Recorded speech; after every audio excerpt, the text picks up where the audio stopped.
Una expresión francesa dice: no hay refugio en ninguna parte. Chérens está a 1 hora en auto hacia el oeste por el Sena desde París. Con su iglesia románica, su grupo de casas de piedra caliza y sus tan solo 150 habitantes, parece la imagen de una Francia inmutable, separada de cualquier tormenta.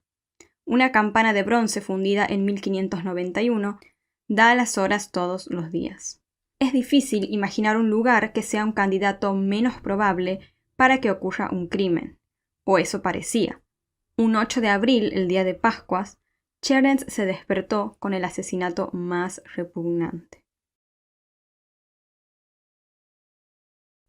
Hola a todos, ¿cómo están? Bienvenidos un día más al canal. Yo aquí como siempre les traigo un nuevo caso, esta vez nuevamente un caso largo.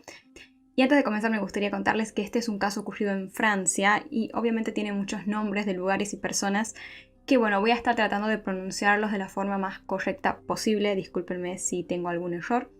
Así que ahora sí, sin nada más que agregar, directamente vamos a empezar. Este es el caso de Maëva Rousseau. Nos ubicamos en Chérens.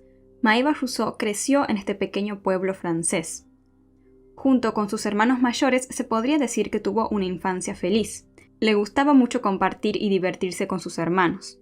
Para su madre, el embarazo y nacimiento de Maëva había sido una de las más bellas sorpresas de la vida, puesto que siempre había soñado con ser madre de una niña. Ella cuenta que desde siempre la cuidó mucho, puesto que tenía demasiado miedo a que le ocurriera algo. Su hermano mayor cuenta que Maëva siempre fue una niña adorable. Una de sus mejores amigas la describe como alguien que tenía una luz especial, muy inteligente, pero por sobre todo muy madura. A la edad de 20 años, Maëva comienza una relación formal y seria con el hombre de sus sueños. Un joven del pueblo llamado Alan, a quien conocía desde la infancia, puesto que habían sido compañeros de escuela.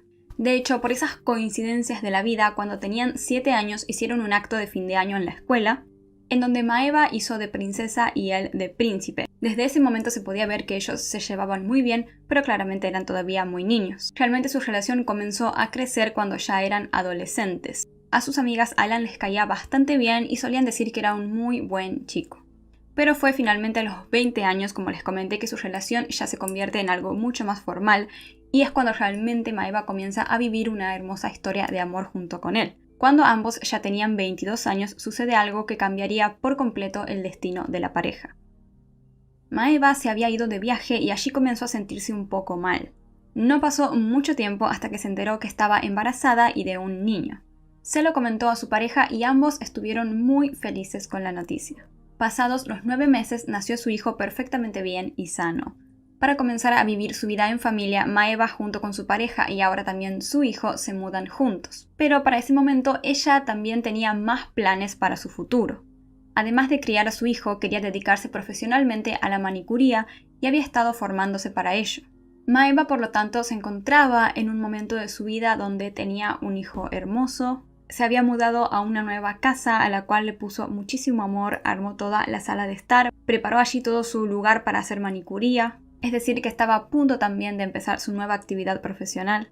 Y Alan, por su parte, trabajaba como cocinero en varios restaurantes. Parecía que todo iba realmente bien y que Maëva tendría todo lo que siempre había deseado. Y todo siguió así durante un tiempo, aproximadamente un año, hasta que llegamos al punto en donde básicamente comienza realmente esta historia. Todo empieza en el año 2012, cuando Maëva ya tenía 23 años y su hijo 13 meses. Eran las 11 de la noche del sábado 7 de abril de ese año. Alan estaba trabajando hasta tarde en el Moulin de Forge, un restaurante cercano de cierto renombre, donde incluso hasta Hillary Clinton había ido a comer una vez. Maëva estaba sola en casa con su hijo. En un momento, ya cansada, se coloca su camisón y se acuesta junto a su bebé a esperar que llegara su esposo, mientras se enviaban mensajes. Pasada la medianoche, alrededor de las 2:55, Alan desde el trabajo le envía un mensaje a Maëva diciéndole que regresaría más tarde de lo pautado a casa. Pero Maëva no respondió. Alan realmente no se preocupó ni se alarmó por este silencio, puesto que ya era demasiado tarde y supuso que ella ya estaría durmiendo. Llegan por fin las 3 de la madrugada y Alan sale del trabajo. Había sido una jornada muy larga y lo que más deseaba en ese momento era llegar a casa para dormir junto a su mujer y su hijo. Cuando Alan llega a la casa, estaciona el auto, se baja y al llegar a la entrada, se da cuenta que la puerta se encuentra cerrada pero sin llave. No había ninguna luz encendida, lo que era lógico puesto que técnicamente Maeva y su hijo ya estaban dormidos. De repente, Alan desde la puerta de entrada escucha a su hijo llorando. Él conocía muy bien a su bebé, sabía cómo era el llanto cuando tenía hambre, cuando querían que lo cambien, cuando necesitaba algo. Y ese tipo de llanto que oía en ese momento a él le resultó muy extraño. Él ingresa a la casa y se da cuenta que el llanto parece provenir de la habitación, por lo que sube las escaleras hasta allí. Cuando llega y abre la puerta, se encuentra con un escenario espantoso, algo que jamás podrá olvidar. Maeva estaba tirada en el piso, totalmente cubierta de sangre, con múltiples heridas y fracturas. Su bebé lloraba desconsoladamente y su brazo se encontraba atrapado debajo del cuerpo de Maeva. Todo el dormitorio por completo, las paredes, el techo, todo estaba completamente cubierto de sangre. Cuando Alan ve esta situación, lógicamente se desespera, toma a su esposa y empieza a gritarle «Maeva, Maeva», intentando que reaccionara, pero todo era en vano. En la desesperación también intenta hacerle respiración boca a boca y demás, pero sin ningún resultado. Ahí se da cuenta de que ya era demasiado tarde. Maeva había muerto. Alan estaba totalmente desconcertado puesto que no entendía qué pudo haber pasado. Un accidente parecía bastante improbable por la gravedad de la situación y la cantidad de sangre que había, y que además todo indicaba que ella había recibido numerosos golpes en todo el cuerpo. Lo siguiente que decide hacer Alan es llamar a emergencias. Les pidió que fueran urgente a la casa puesto que su esposa estaba muerta. Y rápidamente llegan bomberos y médicos. Los equipos de emergencia entonces intervienen dispuestos a darlo todo por reanimar a Maeva. Pero la realidad era que no había más nada por hacer, ya era demasiado tarde. De esta forma, Maeva Rousseau es declarada muerta a las 3:30 de la mañana. Pero ¿cuál había sido exactamente la causa de muerte y qué fue lo que pasó realmente esa noche? Los rescatistas, acostumbrados a lidiar constantemente con diferentes tipos de accidentes domésticos y demás, notaron que obviamente en este caso había algo muy inusual. No había forma de pensar ni cerca que esto podría haber sido un accidente, había sangre por todas partes y sobre todo el cráneo de Maeva presentaba muchos golpes. Todo indicaba que claramente Maeva había sido asesinada. Pero ¿cómo alguien pudo haberle hecho esto a Maeva encima frente a su bebé? Inmediatamente la policía y gendarmería son alertados de la situación. Cuando estos llegan, la habitación de Maeva pasa a convertirse en la escena de un crimen. Toman fotos por todos lados de las paredes manchadas con sangre, de la cama, etc. Pero por sobre todo intentaban buscar si había algo en lo que pudiera encontrarse el ADN del asesino. Pero no había absolutamente nada. El cuerpo de Maeva es trasladado para la realización de una autopsia, y así las primeras impresiones de los rescatistas son confirmadas por el forense. Las múltiples heridas y fracturas de Maeva testificaban un crimen de extrema violencia. La autopsia reveló que fueron más de 10 golpes que habían sido realizados por un bate de béisbol o algún objeto similar. Y la verdad es que no voy a dar más detalles porque es realmente impresionante cómo las circunstancias en las que se encontró el cráneo de Maeva. También se notó que tenía muy lastimadas las manos, puesto que había intentado defenderse y proteger a su hijo. Finalmente se concluyó que no había ningún tipo de signo de agresión sexual. Pero ¿y qué pasó con el bebé? Quizás se estén preguntando ustedes. El niño no había recibido ningún daño, bueno, hablando físicamente, porque no solo le habían arrebatado a su mamá, sino que también lo hicieron enfrente de él. Los agentes, mientras realizan diferentes búsquedas dentro de la habitación de Maeva, encuentran algo que les llama mucho la atención. El bolso de Maeva había desaparecido. Esto despierta la primera hipótesis. ¿Podría Maeva haber sido víctima de un robo que salió mal? Esta suposición no se sostiene por mucho tiempo, puesto que al día siguiente unas personas que pasaban caminando por el estacionamiento del Molino Fork, un restaurante ubicado a pocos kilómetros de un río, encuentran el bolso de Maeva. Ese mismo día aparece también su billetera, que fue descubierta de la misma manera por personas que pasaban caminando, pero en esta ocasión fue a orillas de un canal. La billetera aún contenía dinero. Esto hace llevar a los agentes a la conclusión de que Maeva no había sido víctima de un robo, porque si no claramente no habrían aparecido de esta manera sus cosas, sobre todo la billetera, que tenía aún el dinero. Lógicamente se habrían querido robarle, le habrían sacado el dinero que había. Ahora, sin hipótesis, vuelve a surgir la pregunta de antes. ¿Quién golpearía de esta manera a Maeva? Y también se empiezan a preguntar si realmente era ella el objetivo o quizás era su pareja. Ahora en un ratito van a saber por qué su pareja Alan podría haber sido a quien realmente buscaban él o los asesinos. Una de las primeras cosas que se empezó a ver en la investigación fue quiénes fueron las últimas personas en ver viva a Maeva. Y estos fueron sus padres, puesto que habían cenado junto con ella y con su hijo. Tomando como referencia los mensajes de texto que ella se estaba enviando con su esposo la noche que falleció, se considera que si ella no le contestó al mensaje de él avisándole que llegaría más tarde, que envió a las 2:55, es porque ya había fallecido para esa hora. Todo indicaba que había sido un crimen que ocurrió bastante rápido. Para toda la familia de Maeva, su muerte fue claramente algo muy duro, no hace falta ni que lo diga en realidad, pero por sobre todo lo fue para su hermano. Él comenzó a sentirse un poco culpable. Como era el hermano mayor, se consideraba el protector de todos sus hermanos, y sentía que quizás de alguna manera había descuidado la seguridad de Maeva. Para poder acompañarse en medio de todo este dolor, tanto la familia como los amigos de Maeva se mantienen muy unidos. Y una persona en particular que se mantuvo muy cerca y acompañó mucho a la familia fue Alain Bashouet, uno de los mejores amigos de Christian Rousseau, el padre de Maeva. Él la conocía a ella desde muy pequeña y había perdido a su hijo hace poco, por lo que podía comprender el dolor por el cual estaba pasando su amigo. Alan, por su parte, también estaba devastado. Realmente no entendía quién podría haberle quitado la vida así a su esposa. Pero, como les comenté hace rato, él estaba un poco en la mira. A veces uno piensa que conoce bien a la persona con la que uno está o con quien están nuestros familiares o amigos. Sin embargo, en la pareja perfecta y en la hermosa historia de amor de Maeva con Alan, había un secreto oscuro. Una mañana, tiempo antes del asesinato, Maeva se había dirigido a ver a una de sus amigas. Ahí le contó que su esposo estaba arrestado. El motivo era por poseer estupefacientes. Al parecer, estaba involucrado en el tráfico de drogas.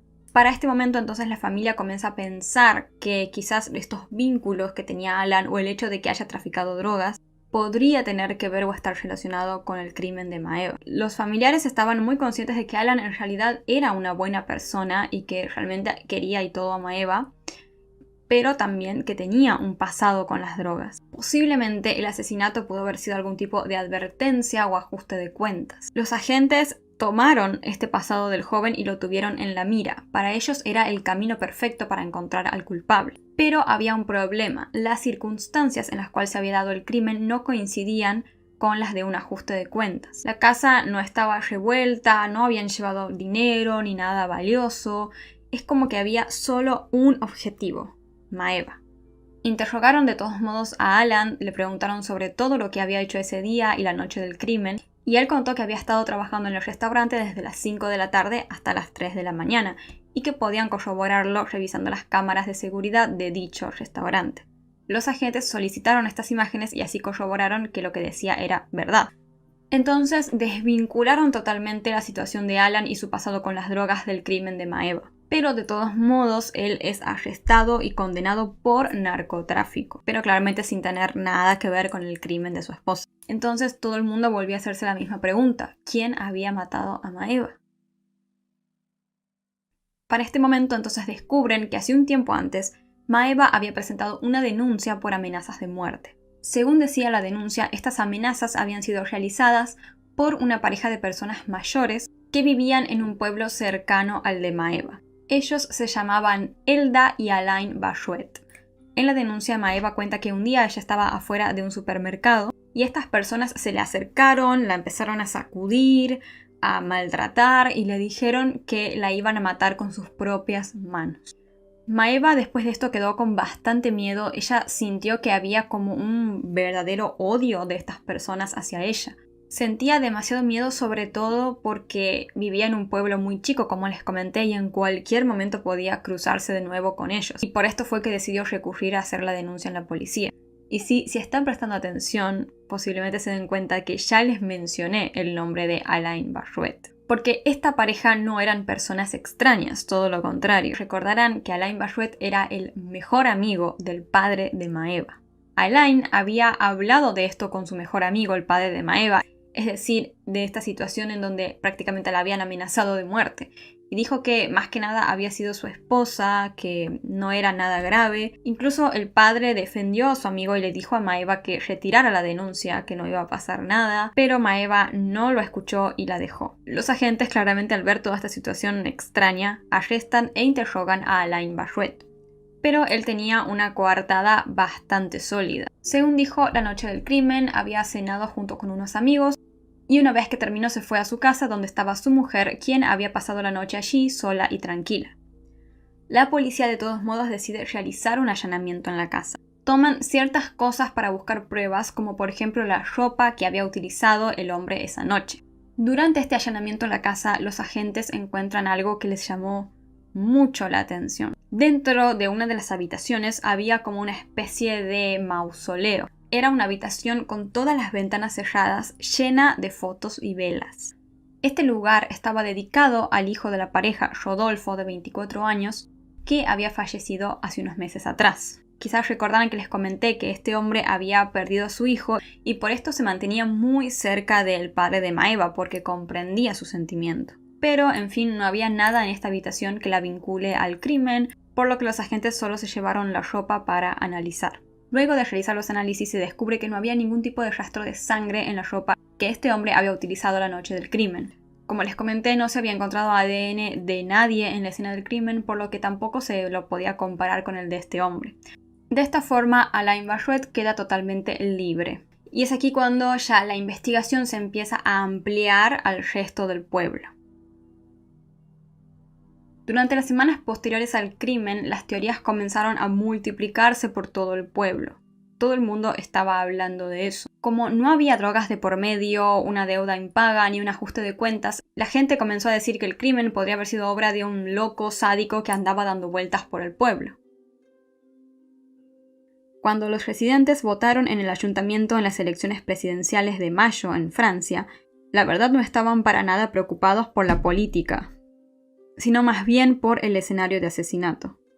El comportamiento del pueblo cambió mucho desde el crimen. Por la noche echaban el cerrojo a sus puertas. De hecho, un señor de nombre Roger, que vivió en el pueblo durante 80 años, dijo que nunca jamás había pasado algo así, ni siquiera parecido. También la gente del pueblo comenzó a apuntar contra los periodistas, creían que ellos realmente no estaban escribiendo o contando toda la verdad de lo que había ocurrido con Maeva, puesto que podría considerarse que no debería ser difícil resolver un crimen en un pueblo que tan solo tiene 150 habitantes. Pero claramente esta estaba siendo la realidad, no se sabía quién había matado a Maeva, por lo que aquella expresión de ningún lugar es un refugio seguro no parecía estar tan alejada de la realidad en estos momentos.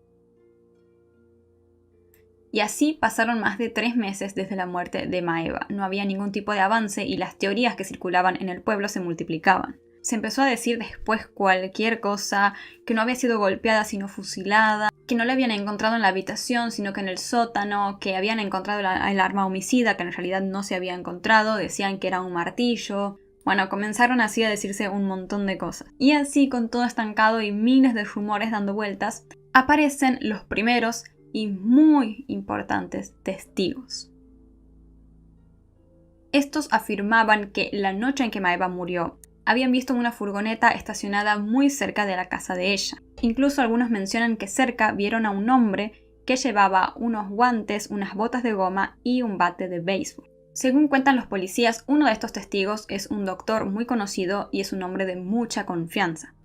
Dicen que es una persona con una memoria impresionante y contó muy detalladamente todo lo que vio esa noche. Cuenta que la noche del asesinato él estaba paseando con su hija muy tranquilo, cuando de repente su mirada se enfocó en un hombre que para él tenía una actitud bastante extraña. Dice que efectivamente este hombre tenía guantes y botas de goma y que parecía como que quería ocultar su rostro.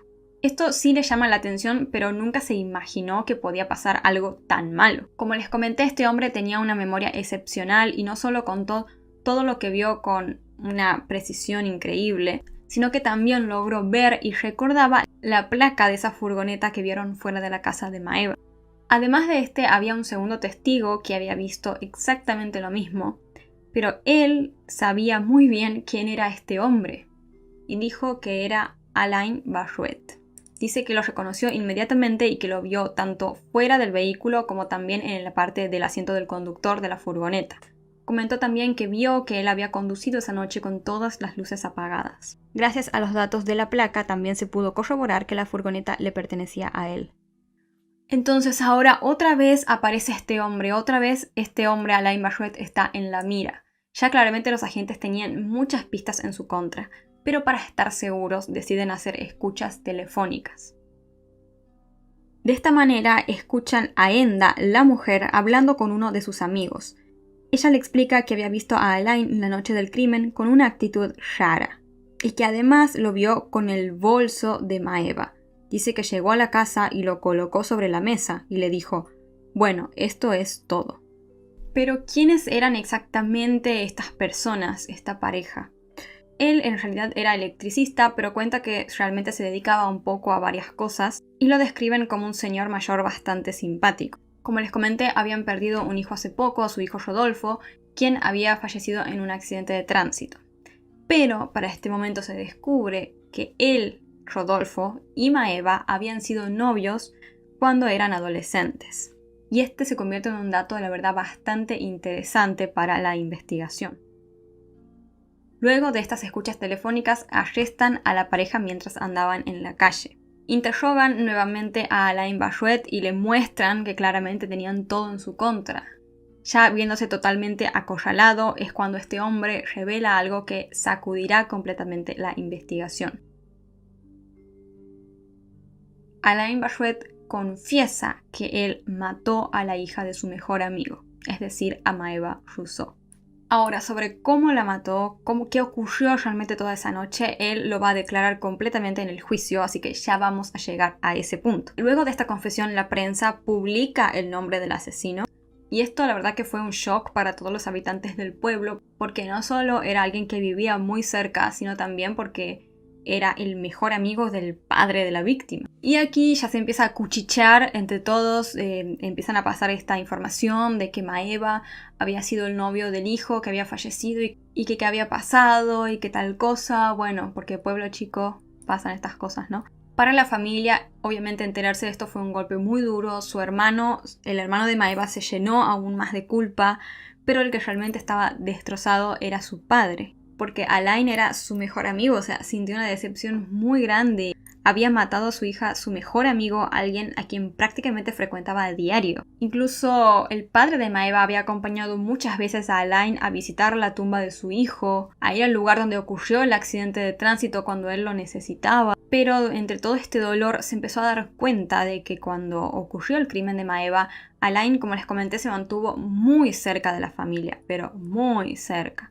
Dice que todo el tiempo le preguntaba cómo iba la investigación, se interesaba mucho, quería ver qué decían los periódicos, la prensa. Lo interrogaba siempre al padre de Maeva sobre cómo iba el transcurso de la investigación. Por ejemplo, le preguntaba: che, Pri, ¿encontraron el bolso? Che, Pri, ¿se encontró ADN? ¿Algo en la escena del crimen? Etcétera, etcétera. Como demasiado interesado en todo lo que pasaba. Pero entonces, ¿por qué? ¿Qué motivo tenía él para asesinar a Maeva? ¿Y qué estaba pasando con esto de que ella había sido novia de su hijo y después su hijo falleció? Bueno, durante la confesión, él explica que mató a Maeva para vengar a su hijo. Y sí, pero antes de explicarles más sobre esto, vamos a hablar un poco sobre la relación que había tenido Maeva con Rodolfo, el hijo de Alain Bashouet.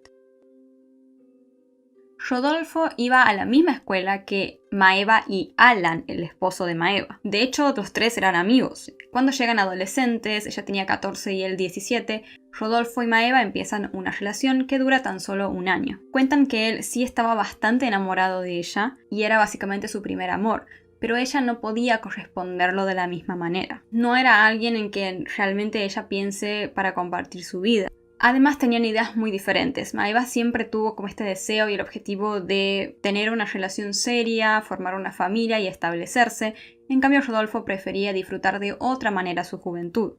Entonces termina la relación y al tiempo, Alan comienza a salir con Maeva y esto obviamente a Rodolfo no le agradó para nada. Y así, con el paso de los años, mientras la relación de Maeva y Alan crecía, Rodolfo le enviaba mensajes constantemente a Maeva. Le contaba que él todavía tenía sentimientos hacia ella, que no la podía olvidar, incluso algunos mensajes también tenían connotación sexual. Ni siquiera cuando ella quedó embarazada dejó de buscarla. Incluso una vez que se la encontró la había querido besar y ella la única forma que encontró de detenerlo fue como empujarlo y quitarlo de encima. El nacimiento del hijo de Maeva y Alan tampoco hizo que cambien las cosas. Rodolfo incluso ya estaba en pareja con otra chica de nombre Cristal, pero seguía sin rendirse con Maeva. Por esta situación, Maeva y Alan deciden confrontarlo un día. Ambos le dicen a Rodolfo que ya parara con esos mensajes, que ya parara de buscar a Maeva, y Alan le dice que si no dejaba de hacerlo, le iba a contar todo a su actual novia, Cristal. Pero nada cambió, por ende, Alan cumplió su promesa y le mostró a Cristal todos los mensajes y le contó todo lo que Rodolfo le decía a Maeva. De esta manera, Cristal llama a Rodolfo y le corta por teléfono. Ante esta situación, él decide irse hasta su casa a buscarla, a decirle que no quería terminar, y ella lo terminó echando.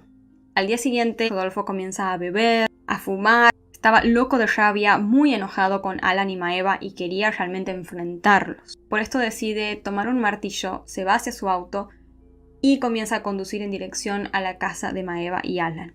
Y es en ese momento cuando ocurre el accidente. Rodolfo, como les comenté, había bebido e iba conduciendo por la carretera muy rápido y enojado. En un momento, él pierde el control del vehículo y vuelca. Luego se da aviso de esta situación y llegan los servicios de emergencia, que encuentran a Rodolfo tirado en medio del pasto. Había sido expulsado del vehículo. A pesar de los varios intentos de reanimación, a los pocos minutos del accidente, Rodolfo muere. Cuando los padres se enteraron de la muerte de Rodolfo, colapsaron completamente. Sus vidas cambiaron completamente. Mejor dicho, como ellos mismos lo dicen, dejó de ser vida. Se vinieron abajo, prácticamente nunca salían de su casa y su madre se negaba a aceptar la muerte de su hijo. Ahora sí les voy a contar lo que Alain Bashouet declaró y lo que dijo sobre todo lo que pasó la noche del asesinato. Como les comenté, para los padres, después de la muerte de su hijo, su vida se arruinó completamente. Ambos estaban encerrados en su casa todo el día, casi no tenían vida. Y es en esta situación que Alain dice que empezó a escuchar como voces que venían de la tumba de su hijo, como que lo hablaba, que le decía que lo vengue. Incluso una vez él había intentado reabrir la tumba de su hijo. Gritaba y decía que su hijo había sido enterrado vivo, pero que estaba vivo. Ese día tuvo que hasta intervenir la policía para detenerlo y que no abriera la tumba. Ante esta situación de no poder aceptar la muerte de su hijo y demás, y sabiendo que Rodolfo estaba muy enamorado de Maeva y todo lo que había ocurrido los días antes al accidente, es como que fija de alguna manera la culpa en ella. Él dice que la noche del asesinato efectivamente sí salió a cenar con unos amigos. Alain dice que fue una cena muy tranquila, sin embargo uno de sus amigos cuenta que en realidad hubo alcohol y que Alain había bebido bastante, incluso se lo veía medio agitado. Una vez terminada la cena, dice que se fue al cementerio a visitar la tumba de su hijo y a limpiarla. También tenía la idea, según él, de recoger algunas rosas para dejarle y que por esto llevaba guantes y botas de goma. Una vez que limpió la tumba y demás, el hombre dejó el cementerio y se fue. Y aquí él da dos versiones. Una de las primeras veces que declara, dice que estaba conduciendo por Cherens, el pueblo donde vive Maeva, y que por casualidad se topó con su casa y decidió bajarse. Y en la segunda versión dice que él salió del cementerio, estaba dirigiéndose a su casa, pero que en ese momento le agarró un enorme ataque de rabia contra Maeva, y es ahí cuando decide cambiar el rumbo y dirigirse hasta la casa de ella. Una vez llega a la casa, según él, no sabe por qué, tomó el bate de béisbol que siempre suele llevar en su camioneta, según cuenta, y se dirige hasta la puerta de entrada de la casa de Maeva. Dice que no le costó mucho trabajo entrar porque la puerta estaba abierta sin llave. Sube por las escaleras hasta el dormitorio y allí sorprende a Maeva, que estaba acostada ya junto a su bebé. Maeva, en cuanto lo vio, lo reconoció y él dice que le dijo que le gustaría tener el final de la historia. Y Maeva le contestó que Rodolfo estaba bien y que estaba bien donde está ahora. Esto que le contestó Maeva fue, según cuenta él, lo que lo enfureció, le hizo que le dé un ataque peor de rabia. Y es cuando agarra el bate de béisbol y empieza a golpear a Maeva. Dice que en ese momento sentía como si no fuera él mismo, que la golpeaba una y otra vez. Y así llegó a golpearla 15 veces en total con el bate de béisbol. Él siempre sostuvo que en ese momento se volvió loco, que estaba fuera de sí, que veía todo rojo y estaba completamente fuera de control. palabras apenas audibles para los familiares y amigos de Maeva. Yo había venido a dialogar, todo sucedió tan rápido, no pensé que los golpes serían fatales, dijo. Debería haber llamado a los bomberos, hecho los gestos de primeros auxilios. Cuando los familiares de Maeva escucharon esto, reaccionaron con una especie de risa sarcástica, diciendo como que Alain era un gran actor por lo que estaba diciendo. Con esta confesión después se hizo una especie de reconstrucción fotográfica de cómo sucedió todo el crimen, que obviamente aquí en YouTube no se las puedo poner, pero si es que ya me hice el Patreon, seguramente se les esté dejando ahí. Alain entonces continúa con su declaración, dice que una vez que concluyó con el crimen, sale de la casa llevándose el bolso de Maeva y conduce hacia su casa. Ahí es cuando pone el bolso en la mesa y le dice a su esposa que ya estaba hecho. Su esposa, al ver el bolso de Maeva, le dijo que se deshiciera inmediatamente de eso. Y al día siguiente, Alain efectivamente lo hace. Se deshace no solamente del bolso y de la billetera que se encontraba dentro, sino también de los guantes, de las botas de goma y del bate de béisbol. Del bolso y la billetera, bueno, ya les comenté en dónde terminaron, y con respecto al resto de las cosas, decidió quemarlas. Alain también cuenta que los días siguientes al crimen, cuando iba a ver la tumba de su hijo, también pasaba a visitar la tumba de Maeva y dice que le pedía perdón. Ahora, como podrán ver, él todo el tiempo hace referencia a que fue esa noche que terminó decidiendo ir a la casa de Maeva y que ahí le agarró un ataque de ira y por impulso cometió el asesinato. En ningún momento habla de que fue premeditado. Esto porque claramente decir que fue un impulso era la única estrategia que le quedaba para reducir su condena. Pero realmente era muy sospechoso que no haya sido un asesinato premeditado. Que era demasiada coincidencia que justo haya tenido botas y guantes y un bate de béisbol. Y por más que él daba una explicación, claramente todo parecía indicar que había sido un crimen planificado. También le preguntaron por qué, si él supuestamente había perdido totalmente el control esa noche, por qué al niño no le hizo nada, porque el hijo de Maeva estaba sin ningún rasguño. Y respecto a esto, él dijo que juraba no haberlo visto, que no vio al hijo de Maeva y que si lo habría visto de seguro habría recibido golpes. Algo bastante poco creíble, puesto que ¿cómo no habrías visto al bebé si estaba al lado de su madre?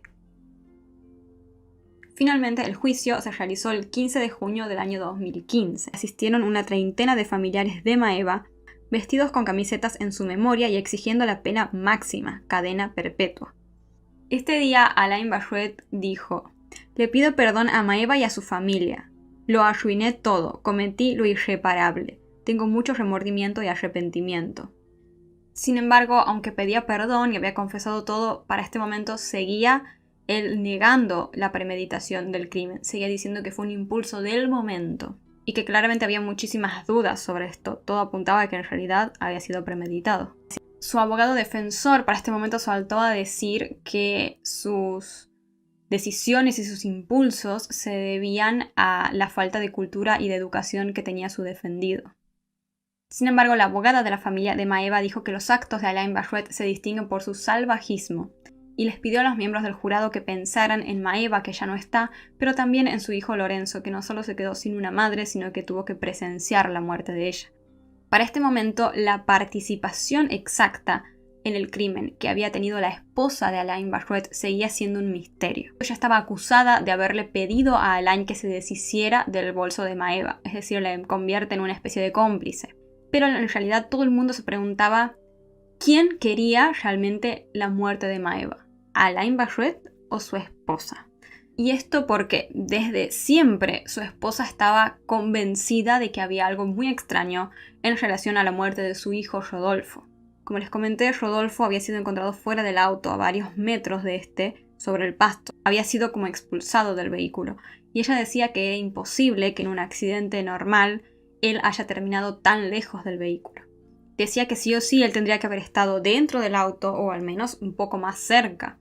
Y siempre exigía que le dieran explicaciones sobre esto. Sin embargo, hay otra cosa que también sostiene la madre, que hasta el día de hoy sigue siendo un misterio. Algo de lo que ella se percató cuando fue a ver a su hijo en la morgue. Y es que el cuerpo de Rodolfo tenía como unas marcas, como si fueran de un cinturón de seguridad, pero que no correspondían al del lado del conductor, sino del acompañante. Y es cuando la madre se empieza a preguntar, ¿será que alguien más en realidad estaba manejando esa noche? Quizás esa persona misteriosa que estaba sentada en el asiento del conductor podría haber causado a propósito el accidente, es decir, podría haberse tratado de un crimen. Pero los amigos de Rodolfo cuentan que lo vieron varias veces a él mismo manejando el vehículo y dicen que iba bastante borracho, que conducía a una velocidad anormalmente alta y que iba solo. Y luego de realizar todas las pericias y los estudios y demás, la conclusión fue que efectivamente había sido un accidente. Y le trataron de explicar esto a su madre. Le dijeron que los rastros de frenado, huellas y demás muestran un claro exceso de velocidad. Y también le hicieron un estudio toxicológico donde salió que efectivamente él había consumido mucho alcohol. Incluso encontraron una botella de whisky dentro del auto. Pero para su madre estas no eran pruebas suficientes y ordenó una autopsia. Pero todo siempre concluía en un accidente. Sin embargo, fue tanta la presión que realizó la madre que los agentes decidieron incluso tomar muestras de ADN dentro del vehículo para ver si podría haber llegado a ver a alguien más esa noche. Pero todo seguía concluyendo en que fue un accidente. Sin embargo, el dolor continuaba creciendo en el interior de la madre y ella seguía convenciéndose de que no había sido un accidente. Ella decía que había sido un asesinato. Y ante esa situación de encierro y de angustia, poco a poco empezaría a plantar esa misma idea en su esposo. Ella le decía todo el tiempo que su hijo había sido asesinado. Alain le contestaba que no, que simplemente había sido un error, que él había bebido demasiado y que fue un accidente. Pero ella seguía convencida y convencida de que lo habían asesinado. Incluso una vez hasta le dijo que ella había hablado con su hijo, quien le comentó que efectivamente había sido víctima de un crimen. Esta situación, según declara el abogado de Alain, lo llevó a que él se contamine y enloquezca. Y a finalmente creerse todo lo que le decía su esposa. Bajo esta locura, ambos intentan encontrar al culpable del asesinato de su hijo. ¿Y qué hicieron? Lógicamente, relacionaron los mensajes de texto, los sentimientos que tenía Rodolfo hacia Maeva y sobre todo la situación que había pasado días antes, que Alan, el esposo de Maeva, le había contado a la novia actual de Rodolfo, Cristal, que él le enviaba mensajes a Maeva y por ende por culpa de ellos Rodolfo se separó. Y así los padres concluyeron en que los autores del asesinato eran Maeva y Alan. Y de esta misma manera también aquel día que se cruzaron a Maeva en el supermercado, la amenazaron y le dijeron que ella sufriría lo mismo que sufrió su hijo. Maeva cuenta detalladamente en su denuncia por amenazas de muerte que la mujer le dijo que Maeva tenía una vida demasiado buena y que ellos tenían un hijo en el cementerio. Le dijo a Maeva que contara sus días porque ella sería la siguiente en la lista. Uno podría suponer que Maeva hizo bien, hizo lo correcto, fue a denunciar a la policía y que esto iba a hacer que muy probablemente la pareja se calme. Sin embargo, terminó sucediendo todo lo contrario. Para este momento, Alain ya estaba totalmente dispuesto a vengar la muerte de su hijo. Y así lo hizo, tomando un bate de béisbol, dirigiéndose hacia su casa con guantes y botas. Subió hasta la habitación de Maeva y así Maeva, en ese momento encerrada, sin tener ningún tipo de escape, fue víctima de un monstruo sediento de venganza. Podemos pensar también que Alan pudo haber sido otra víctima, pero esa noche el asesino solo se encontró con Maeva, o que quizás la eligió a ella por ser la que menos podía defenderse. Durante el juicio, la mujer claramente nunca admitió nada, dijo que ella no tenía nada que ver con el crimen, que no tenía ni idea, y que el día del asesinato ella prácticamente no vio a su esposo y que nada más él había perdido totalmente la cabeza. También se solía mostrar muy tranquila diciendo que no tenía miedo en absoluto de ir presa ni nada por el estilo. Para la prensa, este era un crimen inaudito. Se trataba de personas que se habían convencido a ellos mismos de que había un responsable en la muerte de su hijo. Lo consideraban hasta absurdo en algún punto. Después comenzó a circular en el pueblo y en la prensa de que Alain Bachouet era familia gitana y que el crimen había sido un asesinato por honor y demás, pero esto quedó en la nada después. El juicio duró aproximadamente unas 40 horas. Durante él, una mujer se desmayó, incapaz de seguir soportando otra vez escuchar todos los hechos cometidos aquella fatídica noche. Así, a las 10 de la noche dictan las respectivas condenas. Alain Bachouet fue condenado a 20 años de prisión por el asesinato de Maeva Rousseau, aunque el fiscal había pedido 30 años por esta situación de venganza ciega y siendo que él era un hombre que conocía a Maeva desde pequeña. El fiscal siempre señaló que el crimen había sido excepcional y particularmente grave. La mujer, por su parte, recibe 2 años por pedir a su esposo destruir la evidencia. Aunque claramente muchos consideran que fue ella quien realmente planificó el crimen. Los condenados no apelaron la decisión, por ende el veredicto quedó definitivo. Los familiares de Maeva dicen que ellos no están de acuerdo con el veredicto, pero saben que ya no tienen más nada por hacer. Hoy en día solo les queda aferrarse a los recuerdos, las fotos, videos, a los momentos vividos con Maeva, y sobre todo a su hijo, que es un gran recuerdo de ella. ¿Y qué pasó con él? Después de la muerte de su madre fue seguido por un psiquiatra infantil y dicen que al día de hoy está bastante bien. Por otro lado, Alan decidió perdonar y seguir adelante, sobre todo por su hijo. Prefirió elegir la paz antes que el odio. ¿Tu llamas mamá? Lorenzo? Llama mamá. ¿Ya? No, no. Ah, no, ah, no. Viens me faire un câlin. Un câlin, maman?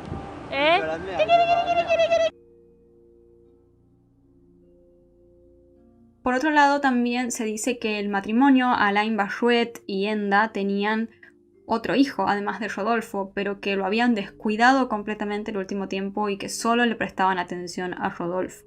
Y creo que lo único bueno que le hayan dado solo 2 años a la mujer es que al menos cuando salga va a poder hacerse cargo del hermanito de Rodolfo. Al igual que en muchos otros casos que les presenté, hicieron una página de Facebook en homenaje a Maeva Rousseau, que se las voy a estar dejando por acá. También hicieron una asociación en su nombre, cuyo objeto, dice, es apoyar a las personas en situación de indigencia y sus familias que hayan sido víctimas de un acto deliberado de agresión que pueda causar la muerte.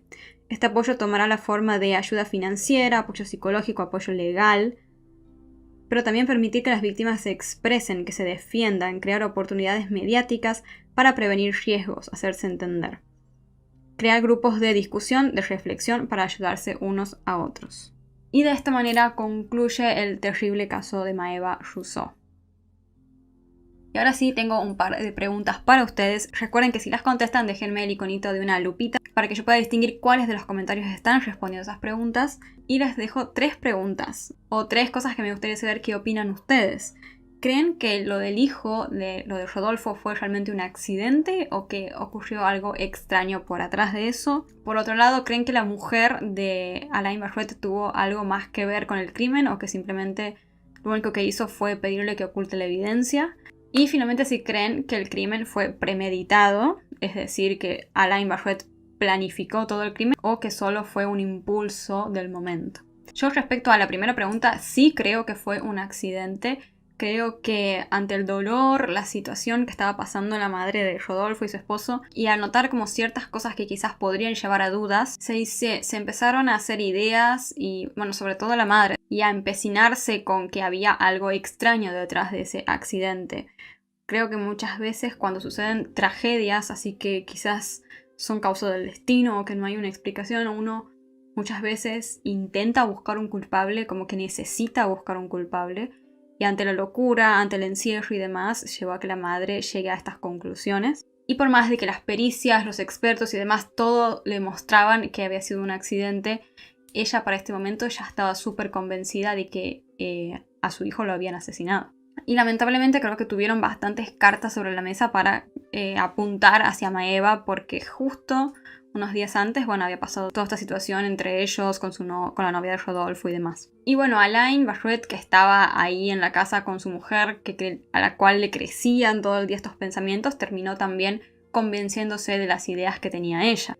Ambos terminaron buscando consuelo, por decirlo de alguna manera, de la peor manera, que es buscando de alguna manera un culpable y vengándose. Después, respecto a que si la mujer tuvo algo que ver o no, o sea, yo quiero confiar en la justicia. Si la justicia tomó esa decisión, calculo que fue por algo. Pero no sé, le dejo ahí un poquito la puerta a la duda, porque es como que siento que fue realmente ella quien se empezó a maquinar mucho con esas ideas y ella había participado en las amenazas. Entonces sí considero que puede haber una posibilidad de que ella haya planificado el crimen y que más que nada que haya sido la autora intelectual del crimen y que Alain Bashouet fue quien lo terminó concretando, ¿no? Y después, si creo que fue premeditado el crimen o no, bueno, sí, en el caso de que haya sido su mujer, claramente sí, si ella fue la autora intelectual, lo planificó y envió a su esposo a hacerlo. Y y si no, creo que es muy evidente que sí fue planificado por Alain Bashouet. Podrá decir que fue a recoger rosas, que tenía las botas por eso y bla bla, pero para mí son como demasiadas coincidencias. A pesar de esto, vemos cómo se destruyeron prácticamente 2 familias completas.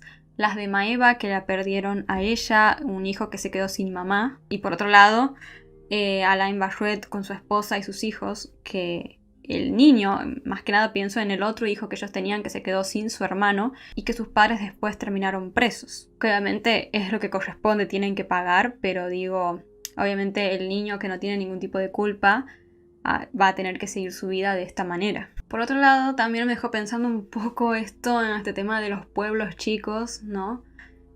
Cómo todos se conocen entre todos, cómo se dan estas situaciones de que uno se pone novio con uno y ese fue el ex de tu amigo y que tal cosa.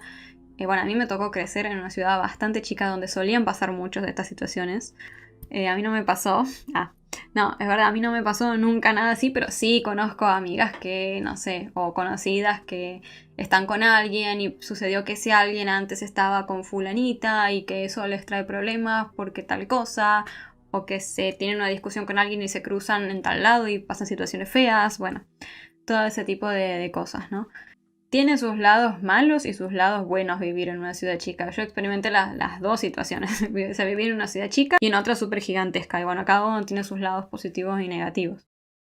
Vivir una historia de amor puede crear recuerdos inolvidables, pero en algunos casos puede transformarse en una tragedia devastadora. Gabriela Lencina dejó atrás su matrimonio para entregarse a la pasión de un nuevo amor. Sin embargo, detrás de esa apariencia de felicidad se ocultaba una realidad oscura y peligrosa.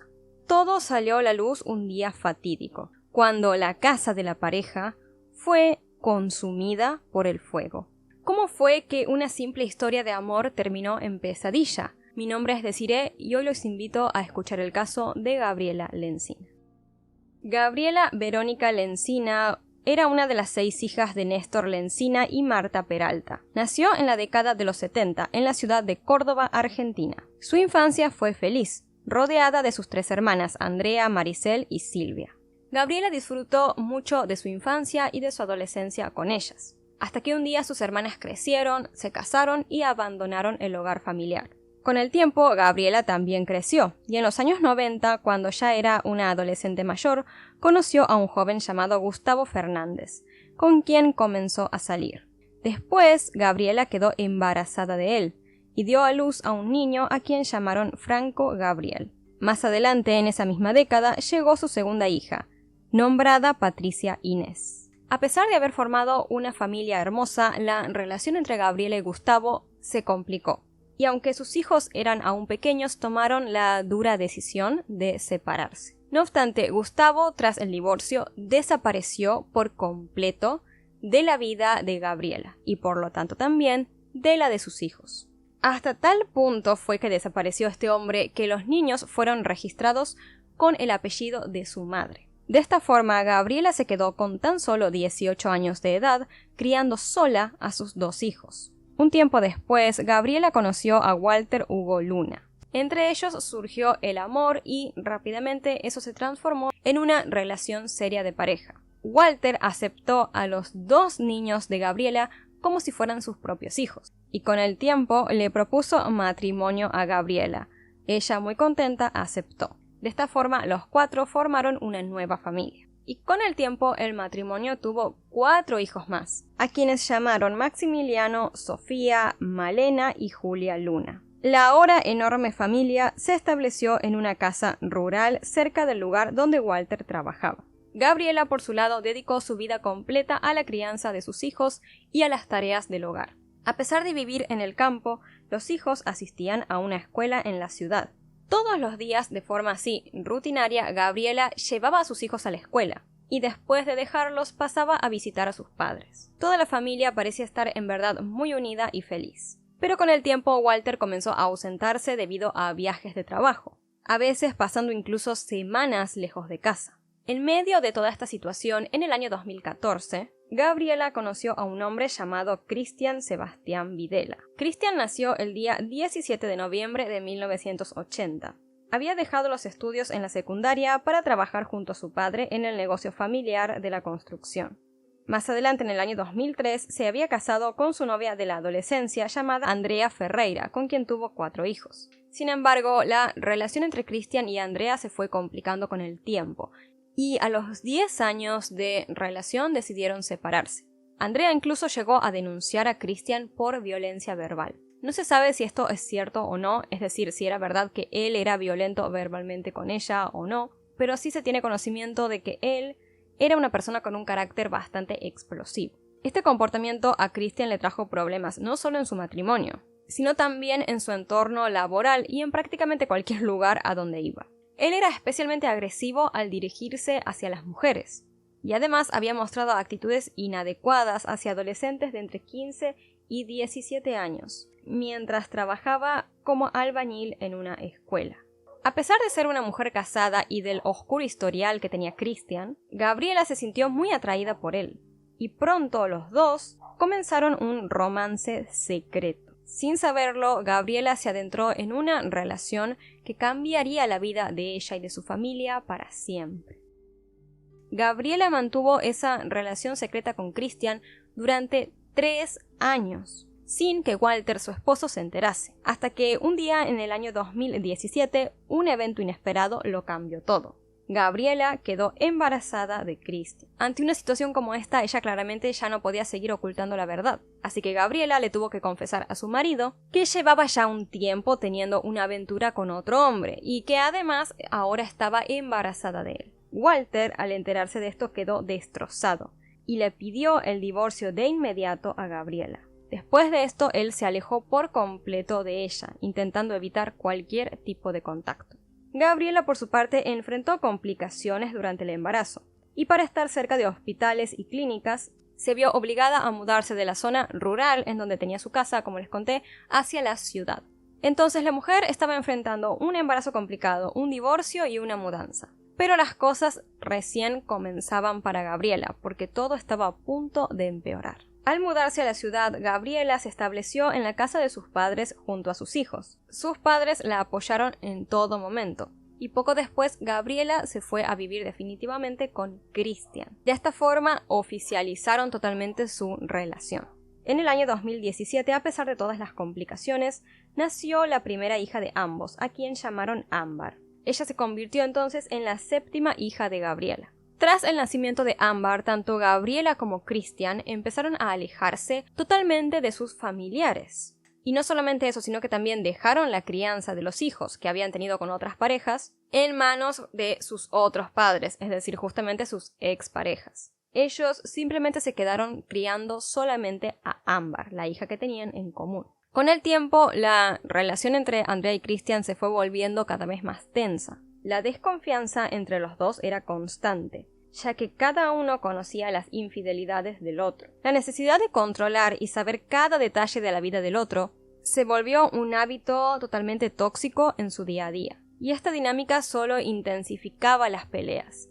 Y Gabriela, lamentablemente, no se equivocaba al desconfiar, pues Christian aún mantenía encuentros secretos con su exesposa Andrea, e incluso solía llevar a la pequeña Ámbar a la casa de ella sin el conocimiento ni el consentimiento de Gabriela. Christian siempre fue, como de los dos de la relación, el que más desconfiaba. Y esto es algo que muchas veces suele suceder en las parejas, cuando la persona que es la que está siendo infiel es la que más suele desconfiar del otro. Porque como ellos lo están haciendo, tienden a pensar que el otro también lo va a hacer, y los hace súper desconfiados y perseguidos.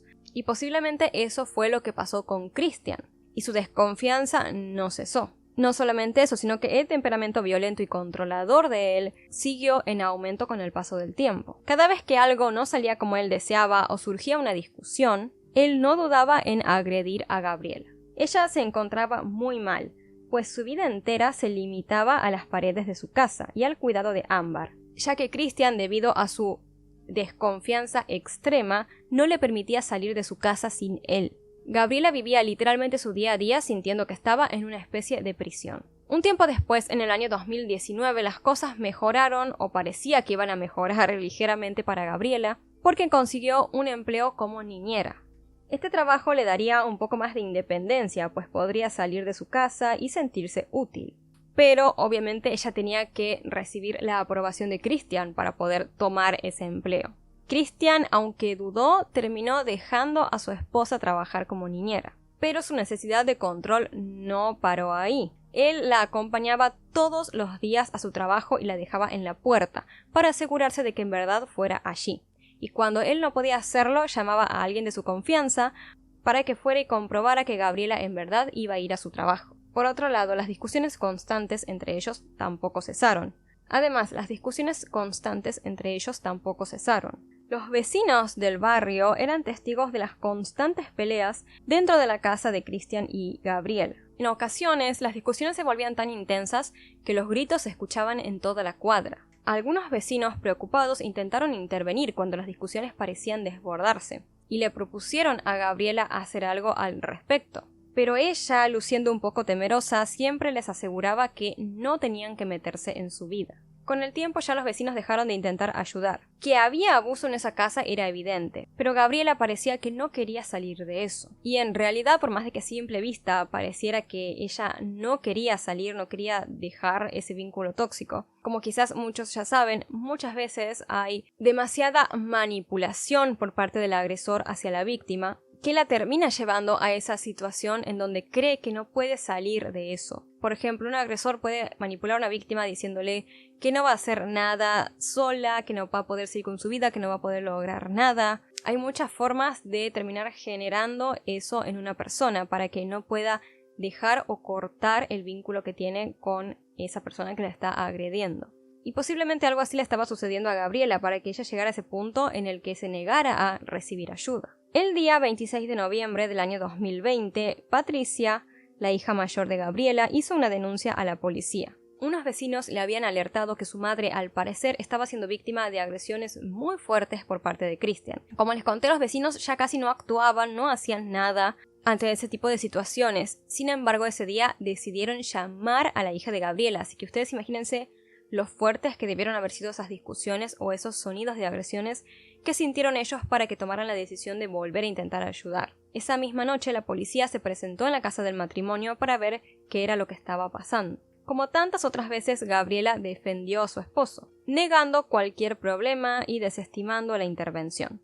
De esta forma, la relación de Gabriela y Christian, marcada por el abuso y el control, se prolongó durante 7 largos años. Pero, como sabemos, todo, absolutamente todo en esta vida tiene un límite. Y ese límite llegaría el 26 de diciembre del año 2020. Aquella fecha, por la noche, los vecinos escucharon gritos desesperados que provenían de la casa de Gabriela y Christian.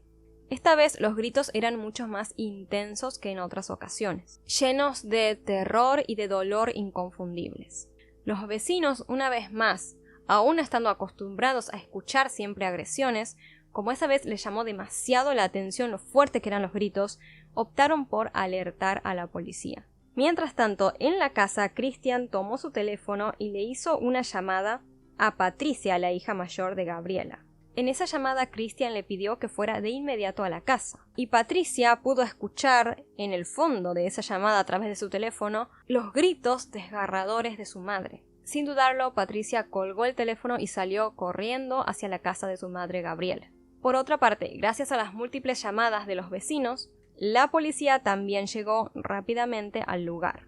De hecho, fueron los agentes de policía quienes llegaron primero, y la escena con la cual se encontraron fue verdaderamente aterradora. Gabriela Lencina, quien para ese momento ya tenía 43 años, estaba cubierta de graves quemaduras. Christian había envuelto su cuerpo en toallas húmedas, intentando calmarle las quemaduras y reducirle el dolor. Junto a ellos estaba Ámbar, la hija pequeña de ambos, que en ese momento tenía 4 añitos, y que al parecer había presenciado todo lo que había pasado en esa casa. Con lo poco que le quedaban de fuerzas, porque como les conté, Gabriela estaba toda quemada, ella siguió intentando defender a Christian ante las autoridades policiales. Le dijo a la policía y al equipo de emergencias que todo había sido un accidente, que ella se encontraba fumando un cigarrillo mientras llenaba un rociador con alcohol, y que por descuido había provocado fuego, haciendo que en consecuencia se terminara quemando varias partes de su cuerpo.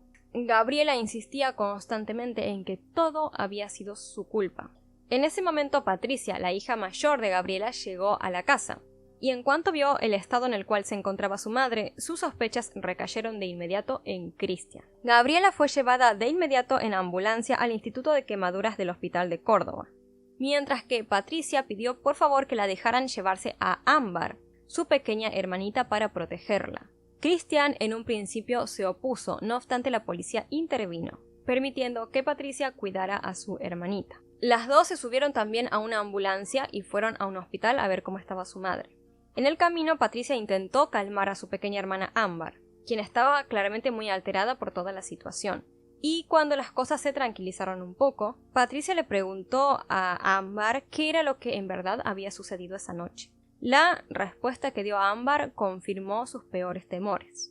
Su madre esa noche se había estado fumando un cigarrillo, pero fue Cristian quien le terminó arrojando un líquido de una botella, provocando el incendio. Cuando Gabriela llegó al hospital, quedó allí luchando por su vida, mientras que Cristian se dedicó a comentarle a toda la familia lo que había pasado. No obstante, él le decía a todo el mundo que Gabriela estaba bien, que había sido simplemente una quemadura leve y que pronto le darían el alta. Pero Néstor, el padre de Gabriela, sospechando, decidió ir él mismo personalmente al hospital y averiguar las cosas por su propia cuenta. Cuando el hombre llegó al hospital, se encontró con una realidad muy distinta a la que Cristian le había contado. Gabriela no estaba bien y mucho menos a punto de recibir el alta. Se encontraba en coma, en cuidados intensivos, en un estado muy crítico. Gabriela tenía quemaduras en el 30% de su cuerpo, principalmente en el torso, los brazos, las caderas, la mano derecha y la planta del pie izquierdo. Además, sus vías respiratorias estaban gravemente dañadas y necesitaba de un respirador artificial para poder mantenerse con vida.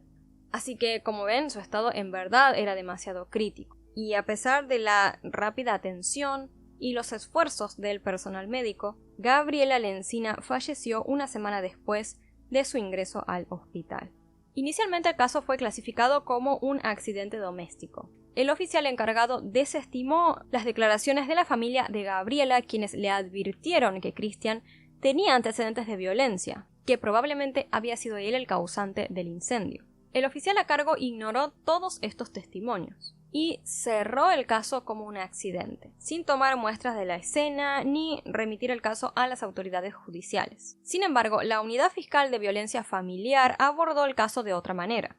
Decidieron investigar la muerte de Gabriela más a fondo, y la fiscal de apellido Battistelli fue la designada para liderar la investigación. Cristian, por su parte, a esta altura continuaba defendiéndose, afirmando también que el incendio había sido un accidente. Pero la fiscal comenzó la investigación centrándose en las denuncias de la familia de Gabriela y especialmente en el testimonio de la pequeña Ámbar, la hija de Cristian y Gabriela, quien, como les comenté, era la única testigo presencial de los hechos y que además había afirmado que su padre le había arrojado un líquido a su madre. Además, otros vecinos dieron testimonio y comentaron sobre las múltiples ocasiones en las que escucharon agresiones muy fuertes por parte de Cristian hacia Gabriela a lo largo de los años. Con todos estos elementos, creyeron que sería muy probable que Cristian intentara escapar o huir del país.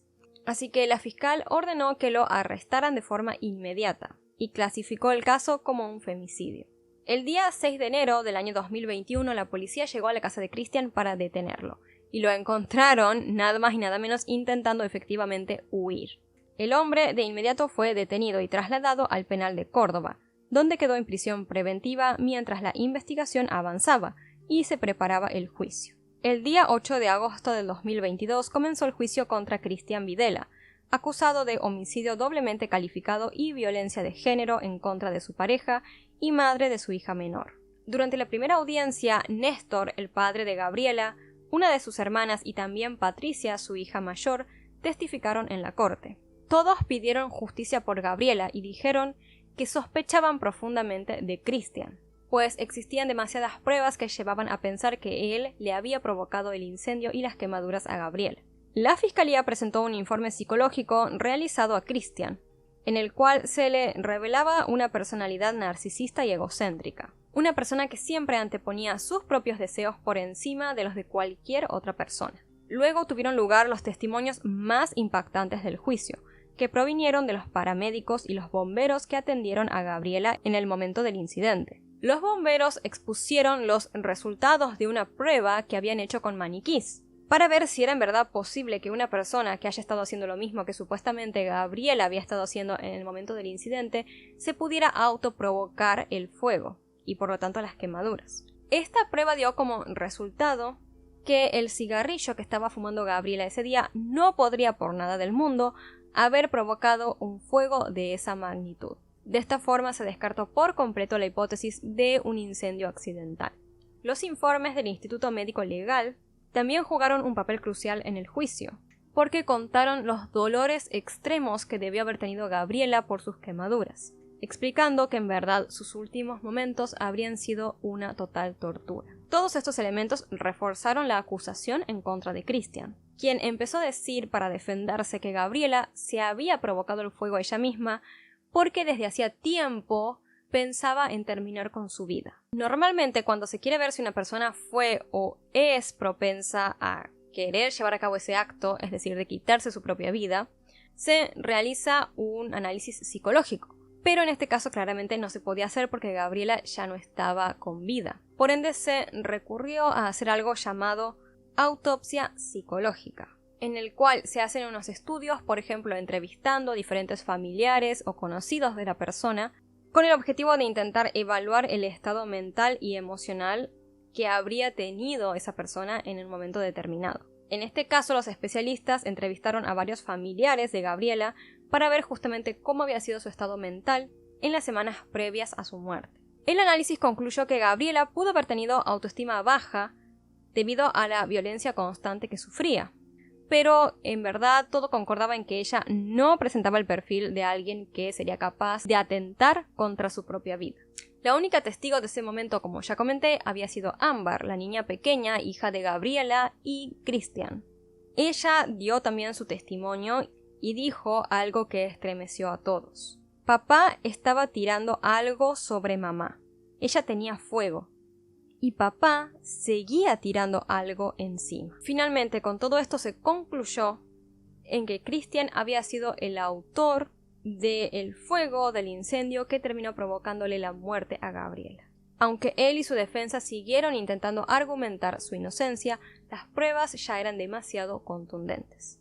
Así, el viernes 9 de septiembre del año 2022, después de 5 audiencias, la justicia declaró a Christian Sebastián Videla culpable de homicidio doblemente calificado y violencia de género. Terminó siendo condenado a cadena perpetua. Al final del juicio, los familiares de Gabriela confesaron que sentían un gran alivio al saber que finalmente se había hecho justicia.